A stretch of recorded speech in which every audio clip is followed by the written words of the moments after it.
Andhra Pradesh real estate regulatory authority ఇటీవల ఒక సంచలన తీర్పునిచ్చింది. కోఆపరేటివ్ హౌసింగ్ సొసైటీ సభ్యుల నుంచి అధిక వసూళ్లకు పాల్పడటం, ప్రాజెక్టులను సకాలంలో పూర్తి చేయకపోవడం వంటి వాటిపై తీవ్రంగా స్పందించింది. కేతనకొండలో ప్రభుత్వ ఉద్యోగుల పరస్పర సహాయ సహకార గృహ నిర్మాణ సంఘం పేరుతో ఏర్పాటైన సొసైటీలో సభ్యుడైన నాగవిష్ణు శివకేశవరావు అనే వ్యక్తి చేసిన ఫిర్యాదుపై రెరా చెంప పెట్టులాంటి సమాధానం ఇచ్చింది.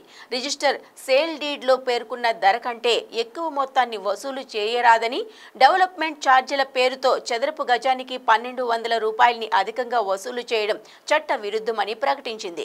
ఫిర్యాదుదారుడికి 353 ఫ్లాట్ను 30 రోజుల్లోపు అప్పగించాలని ఆదేశించింది. ఫ్లాట్ ధరపై వసూలు చేసిన మొత్తానికి డిపాజిట్ చేసిన తేదీ నుంచి ఫ్లాట్ను అప్పగించే వరకు 11% వడ్డీని చెల్లించాలని ఆదేశించింది.